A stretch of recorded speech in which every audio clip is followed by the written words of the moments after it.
for inviting me. Yvonne is, as you all know, is a dynamo and has been organizing this thing for months. And I'm really pleased to be back here. I was here 10 years ago, as Yvonne mentioned, during the very dark days when the Tea Party had made inroads at the Wake County School Board, and Wake County was literally being mocked on national TV. Some of you may remember Stephen Colbert talking about the resegregation of the schools. And so I'm really thrilled to be back here now when such, we're seeing important progress being made, or we've seen at least the initial stages of that, and inspired by the way that you bounced back under the leadership of Christine Kushner and Jim Martin and others who are putting diversity back into the program here.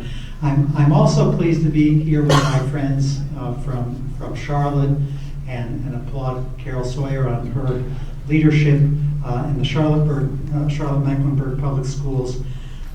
I worked with Charlotte on their socioeconomic integration plan for the magnet schools that Justin mentioned, where they are seeking to have a third of the students from low socioeconomic status backgrounds, a third middle socioeconomic status, and a third high socioeconomic status. And I'm never going to forget being in Charlotte. It was literally the day after Donald Trump was elected president. And many of us were kind of walking around a little bewildered. And the Charlotte-Mecklenburg School Board voted 9-0 that evening to promote diversity in their magnet school programs, which was a small but really important step to heading back to the kind of the glory days that Charlotte held in the national consciousness around school diversity. So today I'm going to review some of the research around the importance of integration, the evidence behind what Wake and Charlotte have been doing, why integration is good for kids, and why private school vouchers take us in the wrong direction. And I want to build here on the powerful remarks that Shay Woodbury outlined earlier today on the importance of school integration. So I think it's important to distinguish between two distinct reasons to want to diversify public schools. So on the one hand, all students benefit from being in diverse classrooms. Middle class students benefit, African American students benefit, white students benefit, low income students. All students benefit from having a variety of students from different backgrounds and different life experiences. At the same time, there is a second distinct harm that is associated with concentrated poverty. And when I say concentrated poverty, I want to be very clear about this, because sometimes people hear me talk about the negative effects of concentrated poverty and think that I'm suggesting something negative about low-income students. And it's quite the opposite. It's that low-income students can do amazing things if given the right environment, but that an environment of concentrated poverty, we know from decades of research, is not conducive to good education. So let me take that first point about the importance of diversity for all students. These benefits of diversity run in all directions. So there's a growing body of research that suggests that diversity makes us smarter.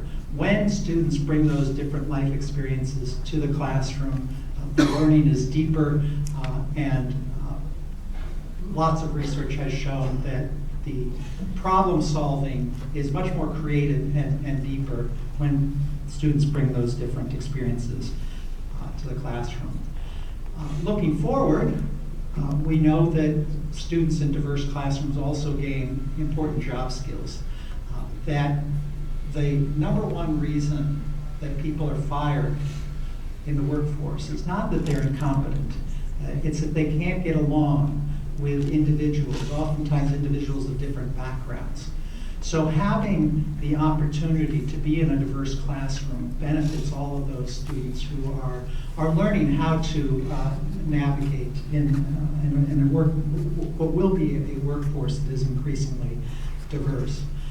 And so one way to think about this, the researcher Eugene Garcia said that every child brings a little suitcase of experiences to the classroom. And in the old days, a lot of teachers would say to students, maybe they're from an immigrant background or a student of color, time to put away that suitcase. Let's close it up, and you're going to learn our way of being educated. And now educators are increasingly trained to recognize that asking that child to open up the suitcase and share with the whole classroom his or her experiences and culture will enrich all of us. And that enables students to know that they play an important role in the school and empowers them in that way. So that's on the benefits of diversity. At the same time, we know that there are harms associated with concentrated poverty. So this literally goes back more than 50 years. Kind of the granddaddy of educational studies was the Coleman Report. And they looked at thousands and thousands of students, and this was commissioned out of the 1964 Civil Rights Act. We're trying to figure out what we could do to raise academic achievement, particularly for African American students. And looked at dozens of factors, and it turned out that the most important factor driving student achievement was the socioeconomic status of the family that a child comes from, which in policy terms means all sorts of interventions outside of the school, like a higher minimum wage and making sure that there's a strong safety net so that all students will have adequate housing, have their nutritional needs met, and all the rest. But the second finding, which was somewhat surprising, was that the next most important predictor of academic achievement was the socioeconomic status of your classmates. That classmates mattered, and the diversity in the classroom mattered. So if you fast forward, I guess 53 years, we now see a brand new study just came out last month from Sean Reardon at Stanford University, looking at 50 million students and test scores of 350 million test scores. And Sean Reardon concluded, looking at that, all those data and the results, that we have no example of a school district where minority students disproportionately attend high poverty schools that does not have a large racial achievement gap. So he said, if it were possible to create equal educational opportunity under conditions of segregation and economic inequality, some community among the thousands of districts in the country would have done so. None have. Separate is still unequal. And between those two studies, there are dozens of studies that confirm this social science consensus. So a lot of people say, what about the high poverty school down the road that we know is effective? Maybe there's a charismatic principal who's able to attract a terrific group of teachers, and that their test scores look pretty good, and God bless them. I'm glad those schools exist. We do need to recognize the reality that they're extremely rare when we're making public policy. And so if you look at schools that are consistently high performing, not just one particular year, not one particular subject, but over time, it turns out that economically mixed schools, lower poverty schools, are 22 times as likely to be high performing as high poverty schools. Now, as Stu Egan pointed out in the previous panel, a lot of that has to do with the disadvantages and the disparity in opportunities that students come to school with. But if you try to separate that out a little bit and look at the performance on the National Assessment of Educational Progress, which is considered kind of the strongest high-quality test that we have in this country, it turns out that if you're looking just at low-income students, so we're factoring in the family environment, that students who have the opportunity to go to more economically mixed schools perform quite a bit better than low-income students in high-poverty schools where there are concentrations of poverty. So as you're going from left to right, we're going in essence from low-poverty schools to high-poverty schools. And you can see there's, between the high-poverty schools, those really at the end there with more than 3/4 of the students coming from disadvantaged backgrounds, that the low-income students who have a chance to go to more economically mixed schools are performing between 13 and 18 points higher on the National Assessment for Educational Progress in math. This is in 4th grade. And now what does that mean? Well, as a general rule of thumb, 10 points on the NAEP is equivalent to a year's worth of learning. So low-income kids in economically mixed schools nationally are performing between a year and 2 years ahead of low-income students in high-poverty schools.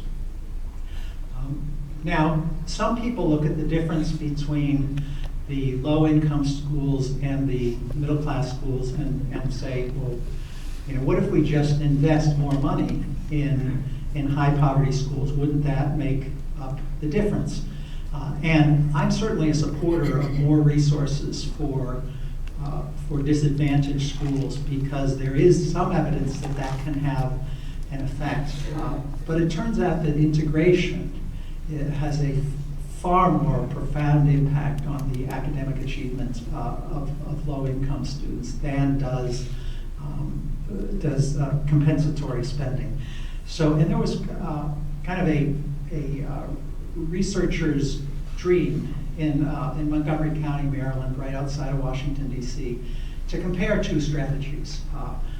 Because Montgomery County is a progressive community, it invests about $2,000 more per pupil in higher poverty schools. And those schools, the investments were for good things that have a research base to them. So extended learning time, smaller class size in the early grades, better professional development for teachers. And so on the one hand, low-income students in the higher poverty schools, they call them the red zone schools, did receive extra resources. But in addition to that, Montgomery County has a second strategy. It's actually a housing strategy. They have an inclusionary zoning policy where when a builder develops a certain number of units, she has to set aside some of them for low-income families. And because housing is very scarce, public housing is very scarce in Montgomery County as throughout much of the country, families will take whatever they can get, right?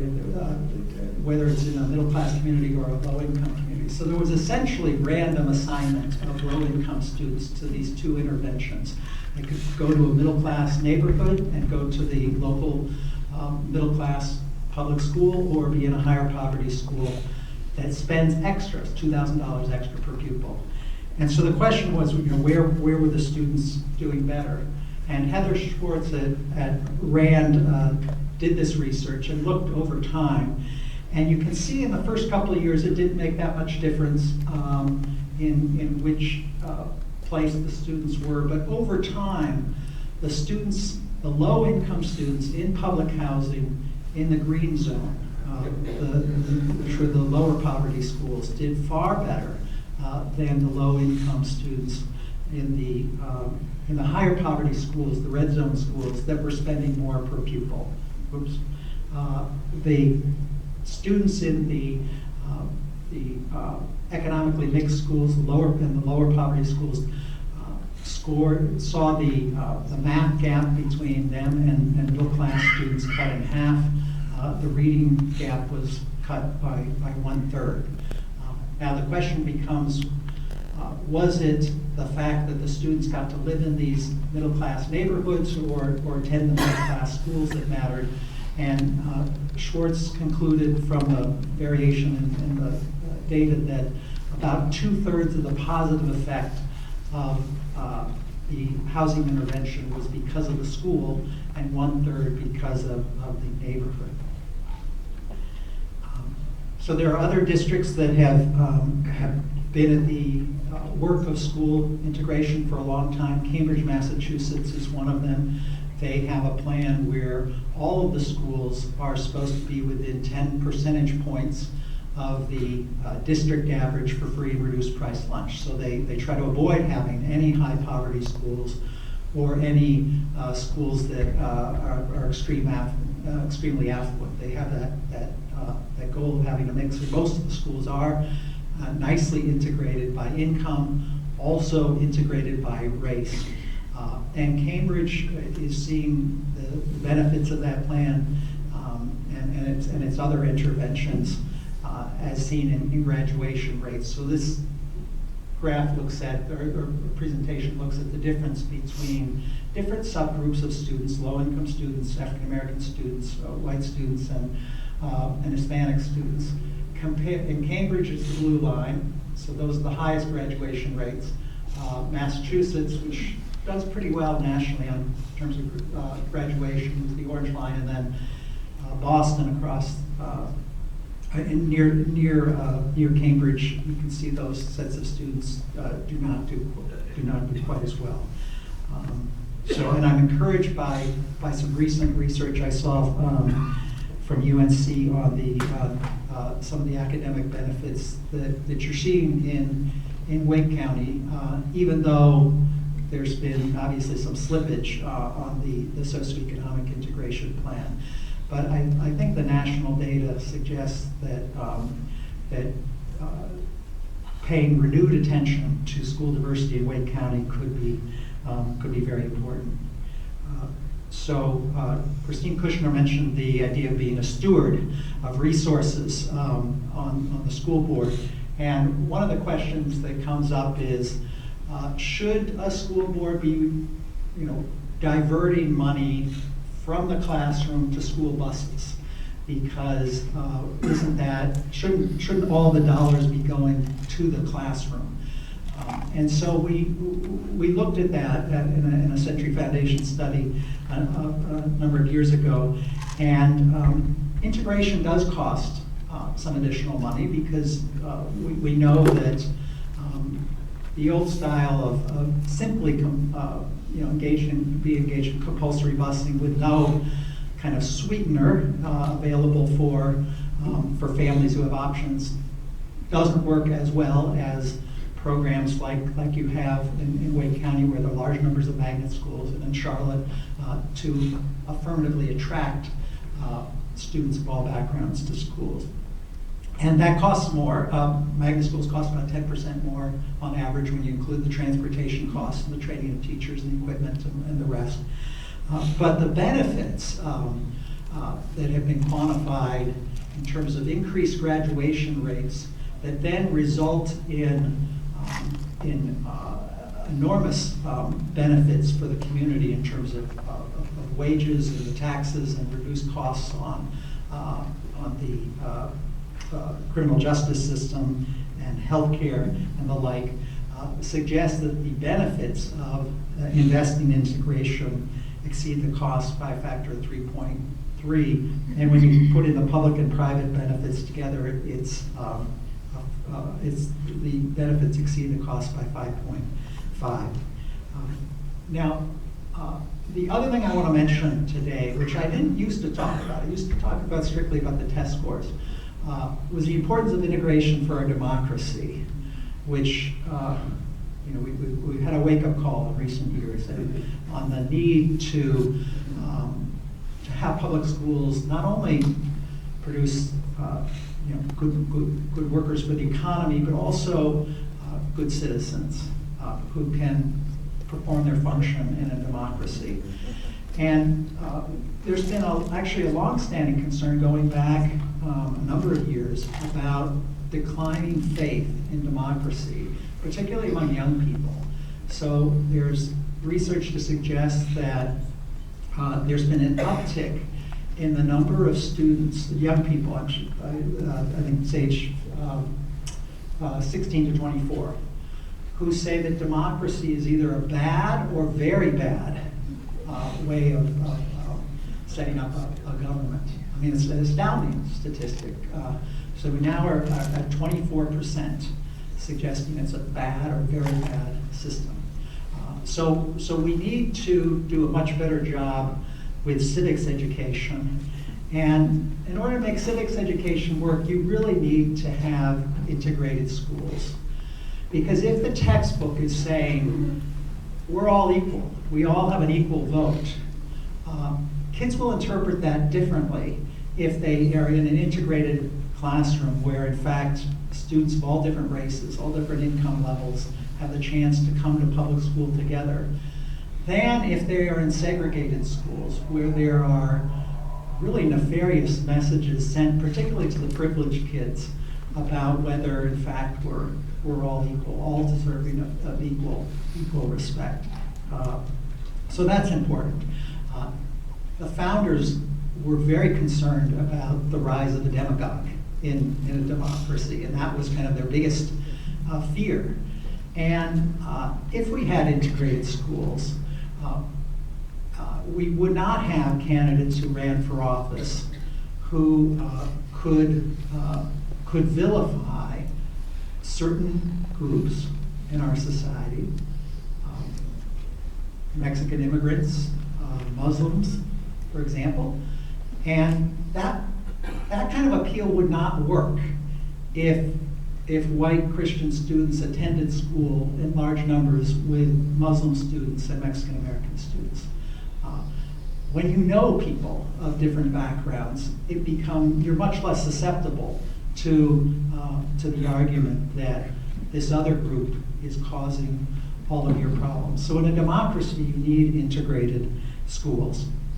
And furthermore, we know, kind of relying on some of the earlier data around test scores and graduation rates, that people are much more likely to be good, active citizens if they've had access to good education. And so that's yet another reason to want integrated schools in our democracy.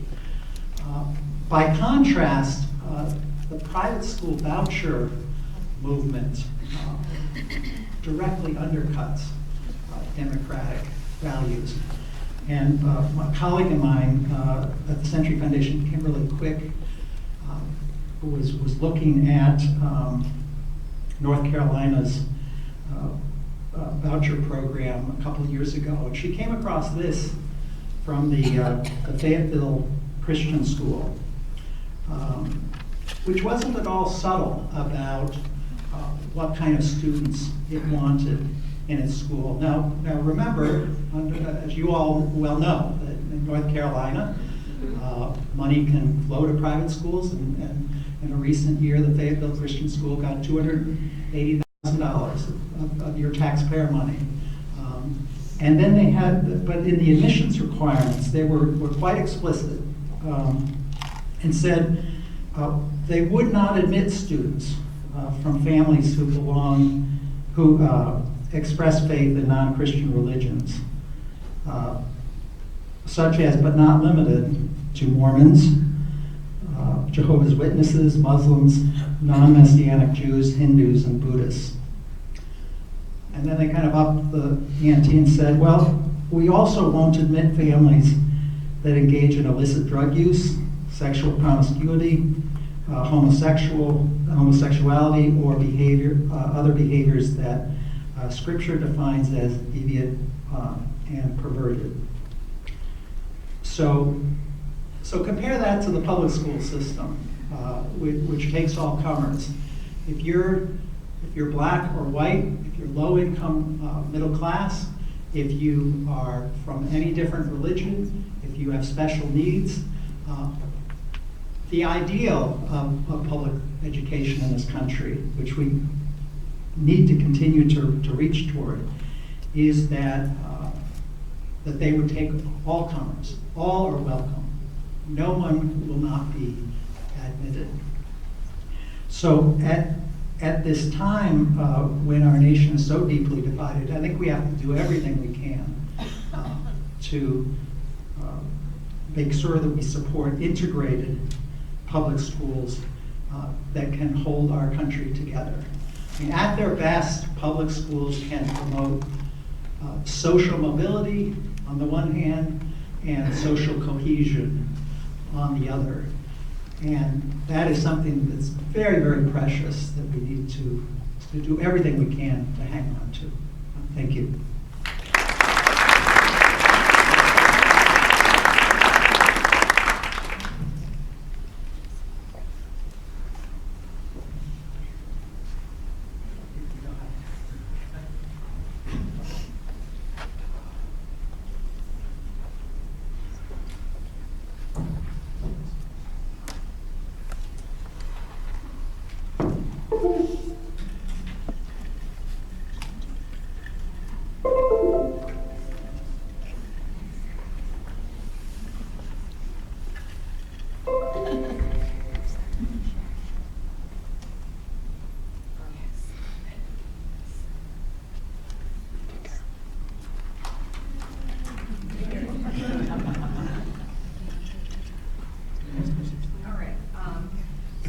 Hello again, my name is Erika Wilson. I'm a law professor at UNC Chapel Hill. So I'm going to try and be brief today. I do want to talk about the role of privatization and the ways in which it intersects with race. I think that I always have to give this warning because discussions about race often make people uncomfortable. But when we're talking about public education, particularly the move towards privatization, we can't do it effectively without naming it and claiming it. And the reality is that the way in which we deliver public education in this country has never been divorced from the white supremacist context in which this country was founded on. And so when I say terms like white supremacy, that makes people uncomfortable too. And so I'm asking you to embrace the discomfort for a little bit and roll with me, and you'll see where I'm going here. So when I say white supremacist, I mean not the scenario where I don't like someone because of the color of their skin. I mean the scenario in which we have particular institutional arrangements that intentionally were established to favor whites and disfavor non-whites. Unfortunately, I don't have enough time to give you my entire history on the legal foundations of white supremacy, but that is a cornerstone, particularly in public education, when we know in places like North Carolina we had de jure segregation laws that explicitly segregated the races in public schools, and for which we needed a Supreme Court decision to get rid of that. So with that being said, those cautionary words, so I think it's important to understand where we've been in order to understand where we're going, where we're at, and where we're going. So the roots of this idea of school choice are racialized in nature from the beginning. So we really started to hear a lot about school choice and that parents should have options in where they send their kids to school shortly after Brown versus Board of Education was decided. And so Brown versus Board of Education was the Supreme Court's case that said that you can't have separate and unequal schools based on race. And so the response to Brown, as many of you I'm sure know, was fierce opposition, fierce no, this isn't going to happen. And one of the cornerstones of that opposition was choice. And so initially after Brown, school systems enacted freedom of choice plans in which they just said parents can choose where they're going to send their children to school. We're not going to assign them to a particular school. Not surprisingly, that didn't work. Few children or parents decided to send their kids to a school that didn't have other children primarily of their same race. Some school systems actually shut down altogether. Schools in Virginia, for example, said we're just not going to administer a system of public schools. And so Why is this relevant? Why am I telling you that? This is past history, people always tell me. It matters because if we really want to understand the lens of choice and privatization, one lens through which we might understand it is a form of government retrenchment, that started after Brown. And when I say government retrenchment, I mean lessening the role of government in providing public education. And so one of the reasons we may do this, and I'll get to this shortly, is because when you shift the role away from the government and you put it onto individuals to find a quality education for their children, you do that in the context of understanding that certain members of our country have more social, political, and actual capital than others. So the choices available to individuals is going to vary depending upon the capital that they possess. Given this history's country of sordid racial subordination and white supremacy, people of color tend to have less of that capital, and their choices are going to be constrained a lot more than whites. And so it's important to understand that sort of from a timeline perspective, we really start to hear heavily about choice being important because our public schools are failing. Our public schools are failing, particularly around the 1980s, right around the time I think I would have been like in first, second grade, something like that. I'm dating myself. We start to hear this narrative that our public schools are failing, that we need more options in terms of what can happen or how we deliver public education. A lot of the main narratives supporting choice was this idea, and this is important for parents of color. I think we heard earlier from some of the panelists that some of the messaging around privatization and choice has been intentionally targeted at parents of color under this idea, and rightfully so, to be honest, that public schools are not doing right by your children. After massive white flight in the wake of Brown, a lot of black parents said, I'm tired of chasing it. I'm tired of trying to chase a quality education for my children. We come, they run. Forget it. Let's try something else. And so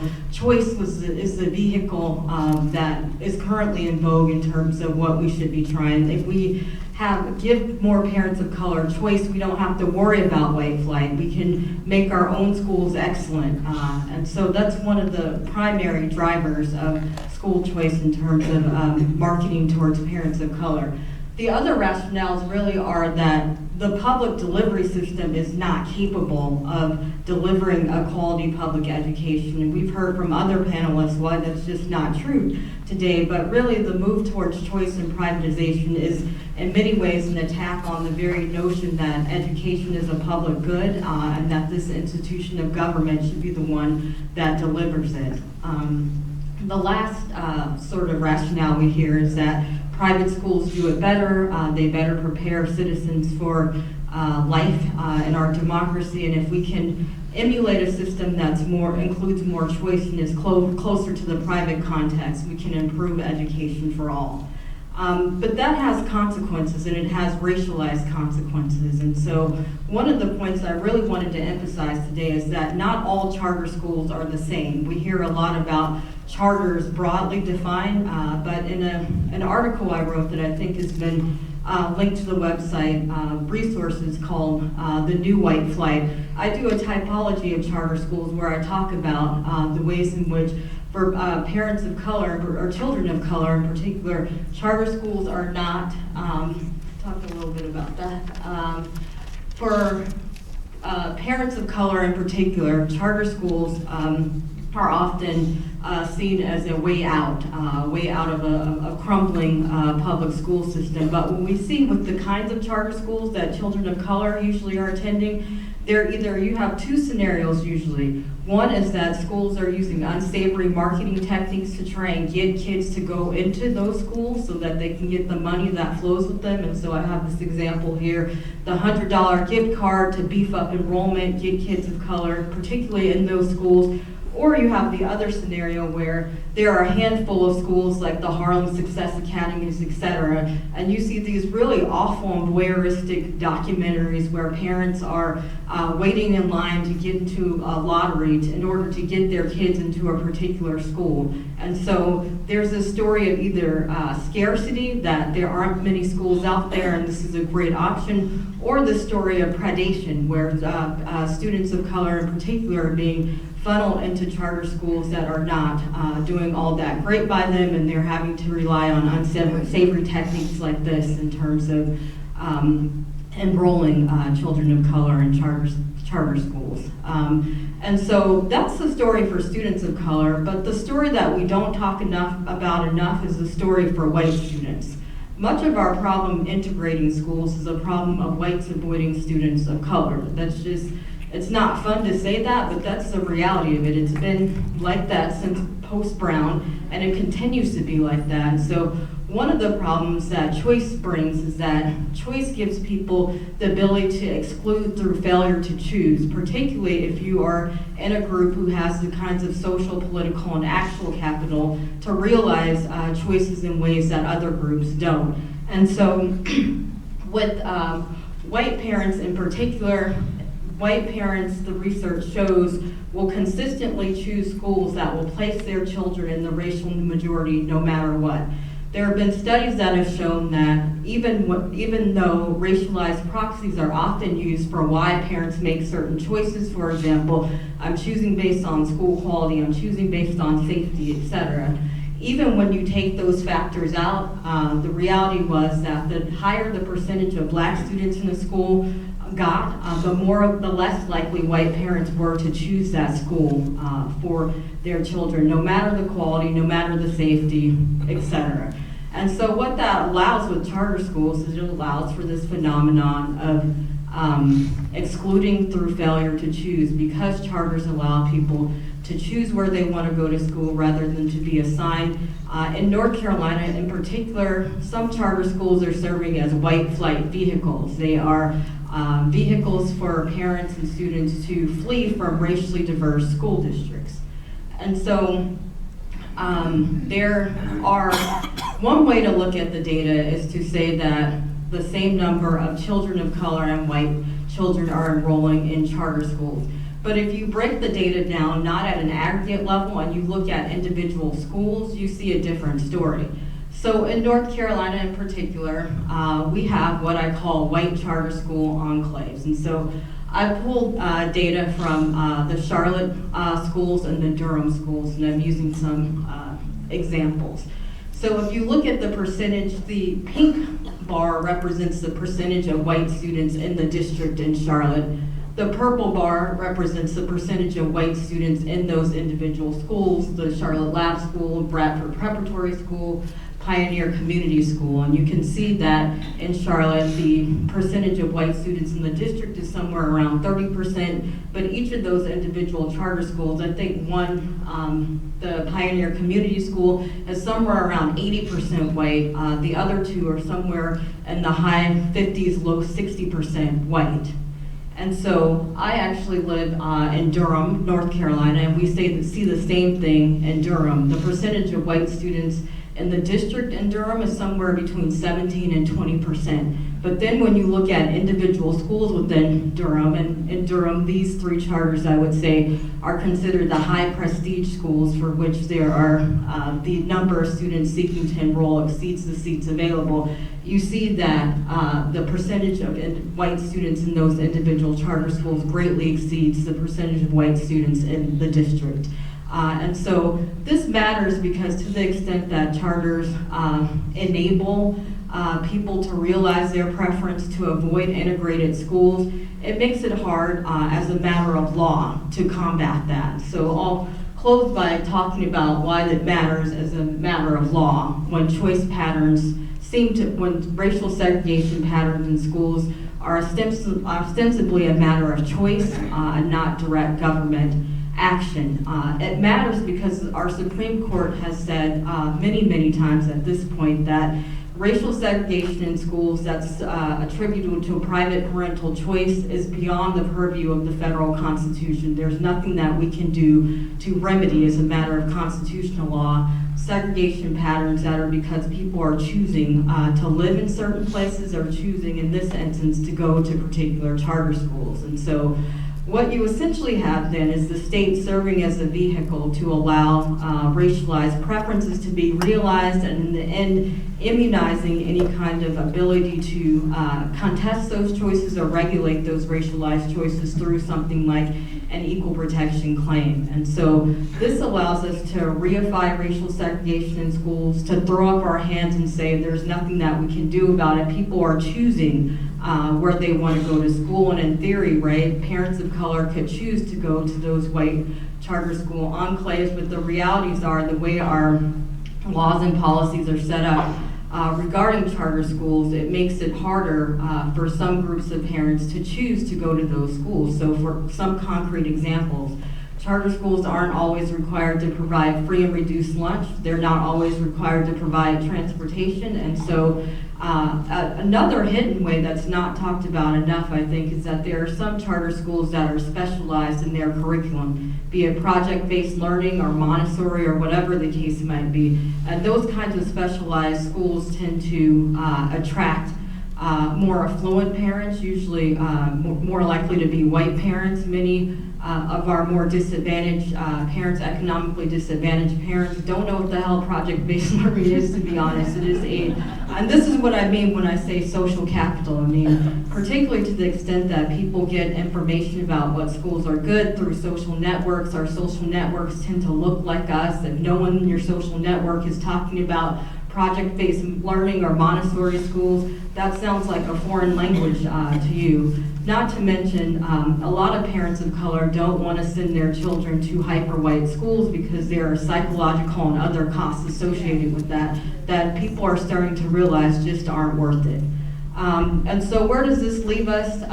It leaves us with my primary goal here was to introduce the problem here, to discuss the ways in which choice is racialized and the role that race is playing and what we're seeing here. My final solutions would be to think about some of our charter school laws and policies, how they allow racial segregation in charter schools in particular to become reified, things like the not offering lunch, not offering transportation. In terms of our courts, I'm happy to get into it more in the question and answer session. I think we need to push a little bit more in terms of how courts identify state actors. There's a line of cases that suggest that sometimes charter schools aren't state actors, which has consequences for federal constitutional rights. We should also be more creative in thinking about how these choice patterns might violate our state constitution, our right to education under the North Carolina Constitution.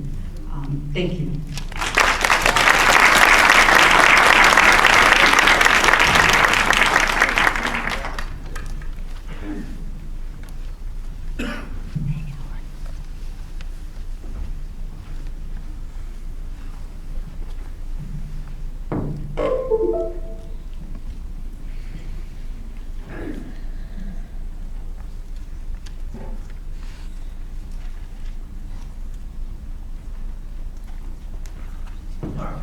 Looking good up there. So thank you. I'm Kris Nordstrom from the North Carolina Justice Center. I want to thank everyone else on the panel as well. I'm going to try to move really quickly. What I want to do today is talk a little bit about the report I published in 2018 called Steinbeck Segregation, just to set the tone, give you a little context on where we are in North Carolina when it comes to the problem of school segregation. But mostly I want our conversation today to try to focus on the solutions and what we can do at all levels of government, as citizens, as activists, as parents, as families, what we can do to actually address this problem. So first I want to start with this quote from Brown versus Board of Education. I don't know how many of you happen to be in Winston-Salem on Thursday night. Nicole Hannah-Jones of the New York Times was down, and she brought up a lot of this history, talking about the Brown decision and how important it is, and how unequivocally the court saw that even if we were trying to address these problems, I think as mentioned earlier, through funding, the idea of segregated schools is still inherently a harm to students. So looking at some of the numbers here in North Carolina, so my report tried to look at the last 10 years of data, so compared 06, 07, what the numbers look like to what we saw in 2016-17. And I'll start, we saw an increase in the number of racially and economically isolated schools. For the purposes of my report, I defined racially isolated schools as those that are at least 75% students of color. Economically isolated schools were those that were at least 75% of their students qualify for free or reduced lunch. And then those that are racially and economically isolated are those for which at least 75% of the students are students of color and qualify for free and reduced lunch. You can see over the last decade, large increases in the numbers of both racially isolated schools. So we saw that now racially isolated schools now account for 24% of the schools in the state, up from 19% in 06-07. Economically isolated schools, nearly 40% of our schools are now economically isolated. And then combined together, racially and economically isolated, about 1 in 5 schools are now racially and economically isolated. And part of this change is driven by changes in demographics. So our schools overall are becoming less white. Our schools overall, we have fewer students. We have an increasing percentage of students from families that have low or moderate incomes. But the changes here, the rate of change vastly exceeds the rate of change we've seen in those demographics. So there are policy decisions underlying these changes. Oops, skip on that. The second takeaway from our report is the distribution of students by income is becoming increasingly uneven. What this chart here shows is the dissimilarity index for various districts in the state that had the largest change in their income-based dissimilarity index. So what the dissimilarity index tells you is that, based on the school district, so based on Cleveland County, I'll pick on them because they had the largest change over this 10-year period I looked at. So in Cleveland County in 06-07, in order for the distribution of students by income to look like all of the students in Cleveland County, in 06-07, they would have needed to reassign 23% of their students to other schools. Because of changes in the inequality of distribution of students based on income in Cleveland County, in 06-07, they would need to reassign almost half of their students to other schools in order to have an even distribution of students based on income. We've seen large increases in the unevenness in North Carolina by income. Other takeaways, large LEAs are among the most racially segregated in the state. Part of this is almost by definition. If you are a small LEA that only has one high school, one feeder pattern for your schools, it's close to impossible to have an uneven distribution of students because you only have one school to choose from.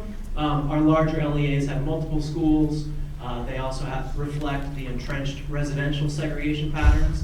But I think the important takeaway here is that our large LEAs have a lot of the greatest capacity to address segregation, racial segregation in our state, and to use some of the tools that they have at their hand to improve things for students. Fourth takeaway is that we have school districts in this state that are drawn, the district lines are drawn in order to create racially segregated school districts. So in North Carolina, we do a better job than most other states, especially in the Northeast. In North Carolina, almost all of our school districts are contiguous with the county line. So 100 counties in North Carolina, basically 89 school districts in the state are contiguous with the county lines. We have 11 counties that have multiple school districts within their county lines. Some of those counties are pretty clearly divided based on racial lines. So picking on Halifax County here, you can see that Halifax County has 3 school districts. 2 of them are largely African American. One of them is majority white. If this school district were unified, if it were one county district, it would be the most racially segregated district in the state. And finally, the fifth takeaway from my report is that charter schools contribute to racial segregation in North Carolina. This is a controversial, some see this as controversial. I want to be clear on 2 points, is that one, don't forget those first 4 takeaways that I mentioned, that charter schools aren't the only problem with racial segregation in North Carolina. They aren't the only problem with economic segregation, but they certainly contribute to it.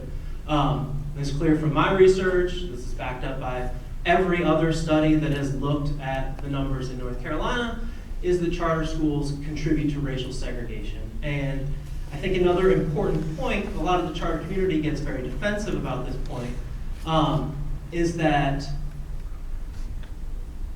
they say, okay, well, we're contributing to racial segregation, now you're calling me racist. This is not saying that necessarily your individual decisions on where to send your kid were driven by racial animus, but I think it's important to confront the outcome that on average, that the charter community does contribute to outcomes. It's not the sole contributor, but it does contribute to outcomes that disproportionately harm students of color. And that is an important thing to remember as we look at the impact of school choice on segregation in North Carolina. So what we see here is if you look at all of the counties in North Carolina for which there are charter schools, and you look at the distribution of students in the traditional public school district, and then if you looked at the distribution of students in the county as a whole, once you include the charter schools, in 72% of the counties with charter schools, that the existence of charter schools exacerbates the level of racial segregation within that county. And the second takeaway here is you see that in North Carolina, the charter sector skews whiter than the districts they're located in. So this is looking at the standard deviation from a county's share of white students. So each county is going to have multiple schools, so they're going to have an average percentage of white students, and they're going to have, based on the distribution of schools, they're going to have a standard deviation of enrollment. Most charter schools, you can see, are at over 1 standard deviation whiter than the districts they're located in. So in many cases, these charter schools are serving as schools of white flight disproportionately in North Carolina. Not surprisingly, we have large persistent opportunity gaps in North Carolina. Just real quickly, 4th grade math, 8th grade math, 4th grade reading, and 8th grade reading. So this is the period where we've expanded school choice rapidly. We've had all of these ideas of new reforms, often new reforms implemented in schools, majority students of color, communities of color, and it's having no impact. Because we know that, based on the research we heard earlier, if we actually want to address these problems, it really is simple that we have to have integrated schools and we have to have well-funded schools. So what can we do to actually help integrate schools in North Carolina? Break this down based on level of sort of intervention here. So there are things we could be doing at the federal level. First, there's a prohibition on using federal funds to cover transportation costs of school integration. This is money that's in the appropriations bill, 2018 appropriations bill. There are prohibitions on actually integrating schools in 2018, which is a bit mind-blowing. Reject proposals for unfettered choice. Of course, we know that school choice contributes to the problems of segregation in our schools. There have been various proposals kicked around by the Betsy DeVos that luckily so far she has been unable to actually create a massive federal school choice program. But we need to continue to work against those if we think that the issue of integrated schools is an important one. To strengthen civil rights enforcement, the Department of Education. Civil rights enforcement has been decimated under the leadership of Betsy DeVos. And then repeal rules allowing 529 plans to be used on K-12 education. There was a change in the law that allowed previously college savings accounts that offer you tax benefits for investing in your child's education could only be used at the university level. That was changed, so now you can have tax-free growth in these savings accounts for your at K-12 private schools as well. Who can take advantage of that is people who can put $10,000 a year in a savings account. So this is another program that disproportionately favors the wealthy. At the state level, several steps could be taken. The state could mandate the merger of city and county districts. So districts like Halifax, districts like Davidson, that are pretty clearly drawn upon racial lines. The state could require the merging of those districts. The state could also create financial incentives for the integration of our schools. So transportation grants for schools, for districts that are looking to implement school integration plans, and awards for improving evenness of student distributions. The state could measure the evenness or unevenness of student distribution within a district, and then provide awards based on how districts are improving along those measures. I think another important state policy for reducing the level of segregation in our schools is modifying our school performance grades, something Stu went into in great detail. But those student performance grades really just emphasize where rich kids go to school, where students from families with low incomes go to school, and they serve to entrench patterns of residential segregation. Finally, I'm sorry, not finally, because I've got another slide on state policies.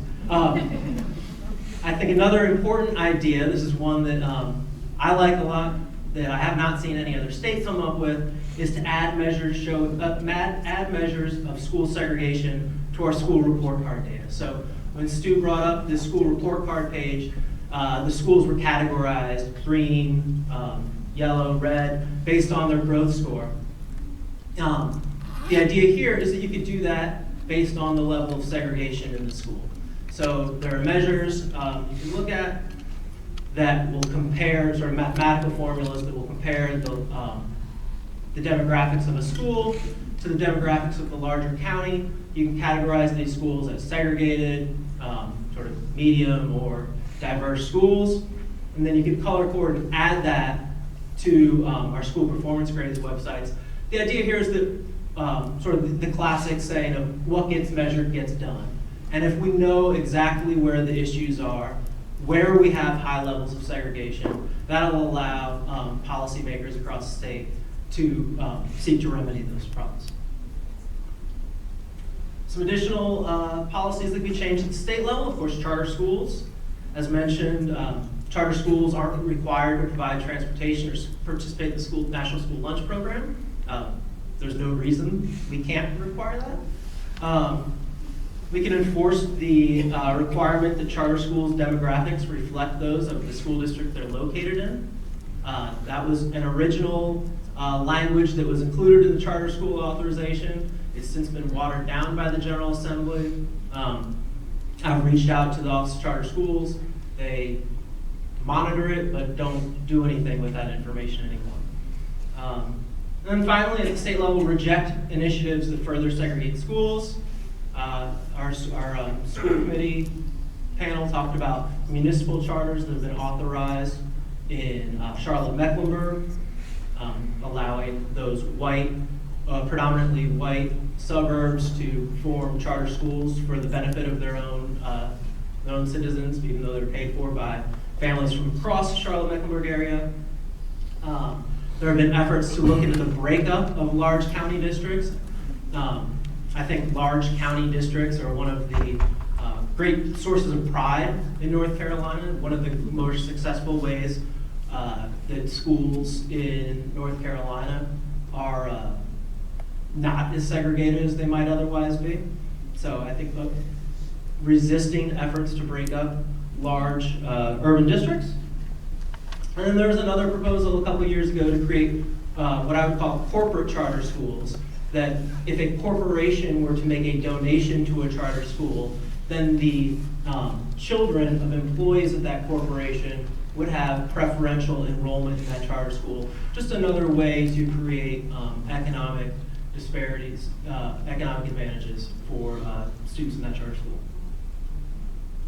At the school district level, several important policies that school district leaders can undertake.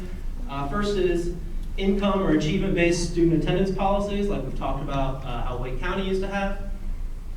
Second is controlled choice, something Richard is preeminent expert in the nation on. Certainly Cambridge, Massachusetts is an example, New Haven, Connecticut, where they allow families choice, but they do it within guidelines to ensure that the demographics of schools don't fall outside certain boundaries. School leaders can also take the lead on merging their county and city districts if their county and city districts are perpetuating the segregation of schools. At the school level, if you're a principal, you're an educator, some of the things you can advocate for are looking at your policies, selection to gifted and talented programs, and any discriminatory student discipline practices. And finally, parents and education activists. So support pro-integration candidates. In North Carolina, school district races are often very low turnout races, which is unfortunate, but it gives you an advantage as a citizen to really push your candidates to be the ones that actually do what we know works for students. And what we know works for students is having integrated schools that are well-funded. Advocate for the policies mentioned today, and organize against school segregation plans, as you see the General Assembly advancing additional policies that may be contributing to school segregation. And there's one I left off here as I was thinking about this today, is also to advocate for full funding of our schools. So Richard had mentioned that one of the barriers to implementing integration plans is the lack of school funding. We are at a pivotal moment here in North Carolina when it comes to school funding. The Leandro court case, which has been going on for 25 years, is coming to possibly a conclusion. Over that 25-year period, they've looked at the level of school funding in North Carolina and the outcomes of students, and the court has consistently said that the state is failing its obligation to provide, its constitutional obligation to provide access to a sound basic education for all of North Carolina students. In 2018, the parties of the case decided to stop fighting each other, come up with a plan, what it would actually take for the state to finally meet its constitutional requirements. So they hired an outside consultant named Wested, California. They spent a year and a half looking at North Carolina's school funding, looking at our schools, going around the state, and they have written a report that has been submitted to the judge. It was submitted to the judge in June. It's still confidential right now, so we don't know exactly what it says. But that report will have the first ever a look at the adequacy of our funding in North Carolina schools. Undoubtedly, based on the level of funding in North Carolina, it will undoubtedly call for more funding. If you look at the amount that North Carolina spends as a proportion of our state economy, so spending as a proportion of state GDP, a measure called school funding effort, North Carolina ranks 48th in the nation. So we can afford to do a lot more.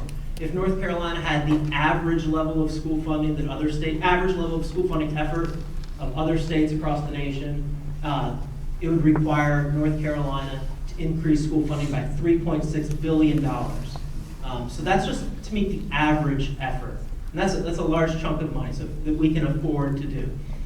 So I think it's also important as we move forward to keep in mind that school funding and school integration really go hand in hand as sort of the two levers to improve outcomes for all students. Thank you.